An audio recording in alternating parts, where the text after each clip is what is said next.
महादेव काफी महादेव बुलू वाला दे बेटा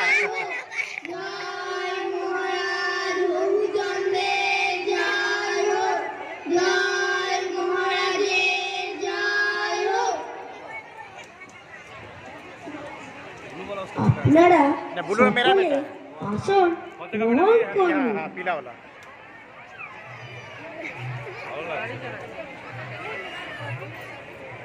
মহামন্ত্রী, আজ্ঞে মহারাজ, রাজ্যের সকল সংবাদ ভালো তো? হ্যাঁ মহারাজ, রাজ্যের সকল সংবাদই ভালো।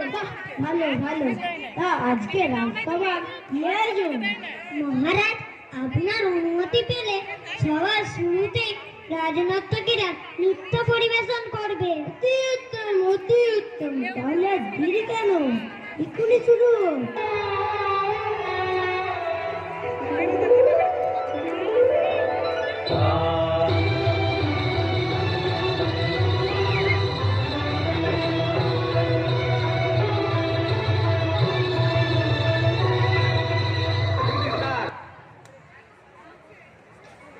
আজ রাজামশাইকে যে বড় চিন্তিত বলে মনে হচ্ছে। কি বিষয় নিয়ে আপনি এত ভাবছেন মহারাজ? রাজ্যে তো কোনো সমস্যাই নেই, তাহলে আপনার চিন্তার কারণ কি মহারাজ? হ্যাঁ মহারাজ, আমাদের বলুন, কি নিয়ে আপনি এত ভাবছেন? আসলে একটা কথা ভেবে আমি কাল সারা রাত ঘুমোতে পারিনি। আমি অসমুদ্র হিমাচলের দণ্ড প্রতাপ রাজা হবুচন্দ্র, আমারই রাজ্যের ধুলি যা কিনা আমারই পা দুটিকে মলিন করে দিচ্ছে, বিবর্ণ করে দিচ্ছে, এ আমার কাছে অসহ্য। কোথায় দিল মহারাজ? এ আপনার মনের ভুল, আপনি অযথা চিন্তা করছেন।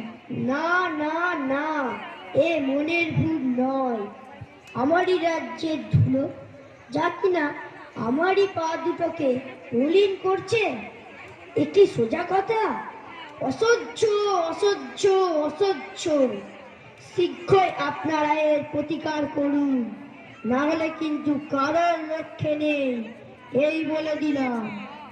কিন্তু মহারাজ, রাজ্যে যদি ধুলো না থাকে তাহলে আপনার পদধূলি পাবো কি উপায়? কথাটা বটে সত্য, কিন্তু আগে বিদেয়ী করো ধুলি, পরে ভেবো পদধূলির তত্ত্ব। রাজ্যের এত বড় বড় জ্ঞানী গুণী পণ্ডিতেরা আমার রাজসভায় আছেন, কিভাবে কিভাবে এই ধুলোর হাত থেকে রক্ষা পাওয়া যায়? আপনারা শীঘ্র এর উপায় বের করুন, না হলে কিন্তু ঘোর বিপদ, এই বলে রাখলাম। মহারাজ, শুকনো মাটি থাকলেই তো ধুলো হবে। যদি মাটিকে জল দিয়ে ভেজিয়ে দেওয়া যায় তাহলেই তো আর ধুলো উঠবে না, আর আপনার পা দুটিকে মলিনও করবে না। কিন্তু সারা রাজ্যকে জল দিয়ে ভেজাতে গেলে অনেক জল লাগবে মহারাজ। পুকুর নদী খালে তো আর জলই থাকবে না। সেটা তো খাঁটি কথা মহারাজ। তাহলে আমরা যদি ঝাড়ু ঝাঁটা দিয়ে সব ধুলো সরিয়ে দিতে পারি তাহলেই তো আর মলিন ধুলো আপনার পায়ে লাগবে না মহারাজ। বাবা বাবা বাহ, খাসা বলেছ, চমৎকার। তাহলে সবাই মিলে লেগে পড়ো কাজে। সকলকে খবর দিয়ে দাও, রাজ্যে যে যেখানে আছে সবাই যেন ঝাড়ু ঝাঁটা নিয়ে ধুলো দূর করার কাজে লেগে পড়ে। আর সকলকে বলে দাও, এটা মহারাজ হবুচন্দ্রের আদেশ। তাই হবে মহারাজ। মহারাজ, বলছিলাম কি, মানে আপনিও কি এই কাজে হাত লাগাবেন মহারাজ? চুপ করবে আদব, কাজের কাজ না করে খালি বাজে কথা বন্ধ করো। যা বলেছি সেটা যেন অক্ষরে অক্ষরে পালন করা হয়। যত সব মুখের দল।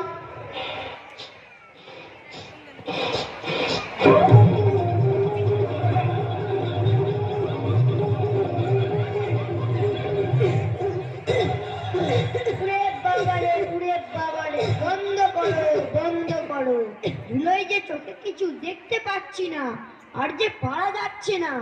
রাজ্যের সব ধুলো দূর করতে গিয়ে রাজ্য যে আবার ধুলোতেই ভরে গেল। মহামন্ত্রী, আজকে মহারাজই হচ্ছে এসব। তোমাদের কি এজন্য এত মায়ের দিয়ে পুষেছি। রাজ্যে এত বড় জ্ঞানী গুণী পণ্ডিতেরা থাকতে আমার রাজ্যের একই হাল হলো। এর একটি শীঘ্র বিহিত করো। জল দিয়ে সব ধুলো ধুয়ে ফেলা ছাড়া আমি তার কোনো উপায় দেখছি না মহারাজ। যা ভালো হয় তাই করো, সকলকে তাহলে সে আদেশই দাও। সকলকে বলে দাও যে যেখানে আছে সবাই যেন জল ঢেলে ধুলো সাফ করার কাজে লেগে পড়েন। তাই হবে মহারাজ।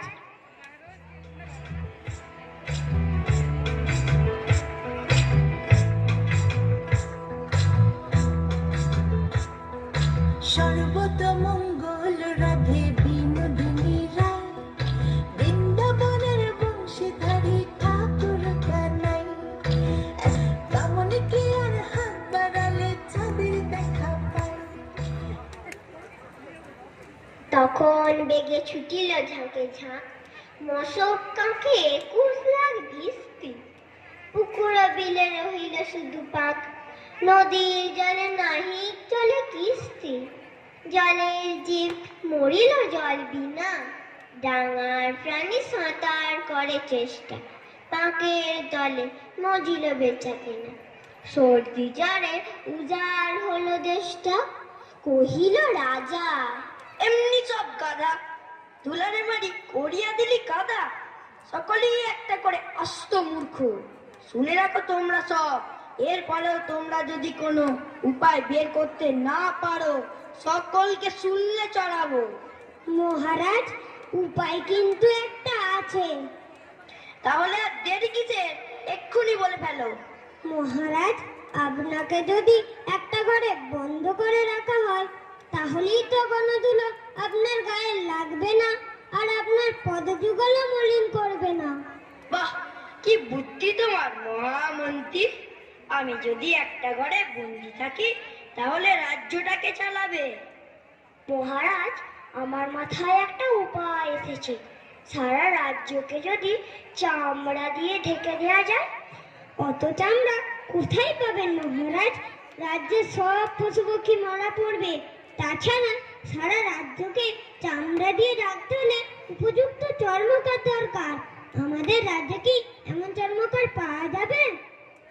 আপনি ইচ্ছে করলে সবই করা সম্ভব মহারাজ। এখনই চর্মকারকে খবর দাও, সে যেন এই মুহূর্তে আমার সঙ্গে দেখা করে। আর তাকে বলে দাও যে এটা আমার আদেশ। তাই হবে মহারাজ।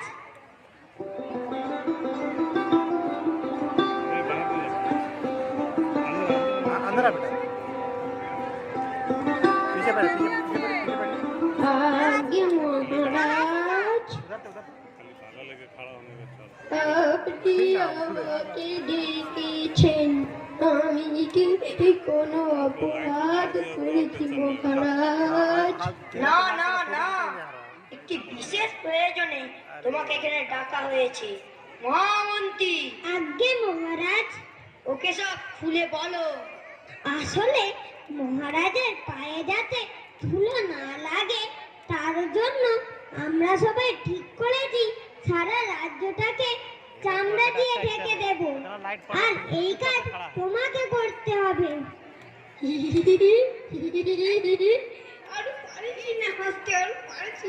চর্মকার, তোমার হাসির কারণ কি জানতে পারি? মহারাজ, যদি অনুমতি দেন তো একটা উপায় বলতে পারি। তাড়াতাড়ি বলো, আমি যা সহ্য করতে পারছি না। সারা রাজ্যকে চামড়া দিয়ে ঢাকতে হবে কেন মহারাজ? কেবলমাত্র আপনার পা দুটিকে চামড়া দিয়ে ঢেকে দিলেই তো হলো। তাহলে তো আপনার পায়ে আর কোনো ধুলো থাকবে না মহারাজ। চুপ কর বেয়াদব, যত বড় মুখ নাই তত বড় কথা।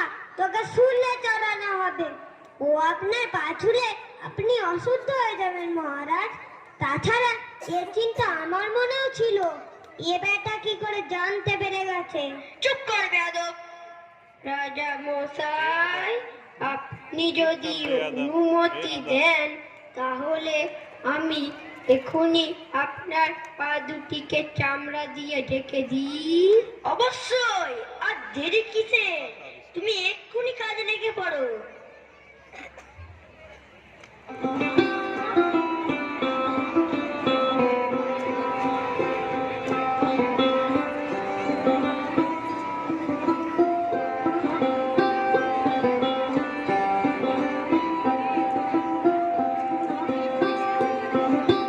पूरा है पूरा नाटक है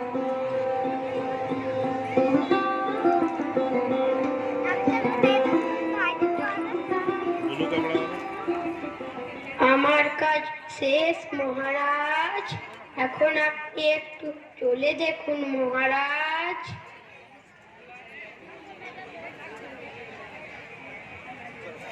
বাহ বাহ বাহ বাহ বাহ, এ তো দেখছি খুব সুন্দর, এ তো দেখছি খুলেও যাচ্ছে না।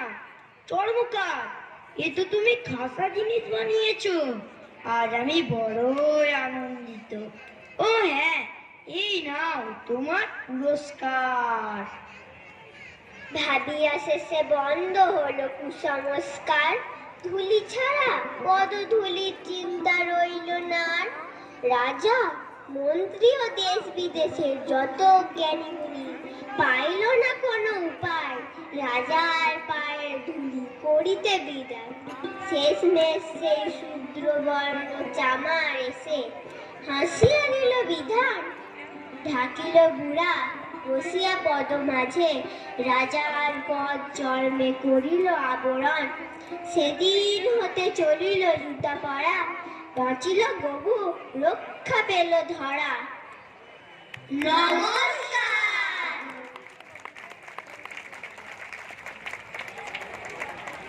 Give a big round of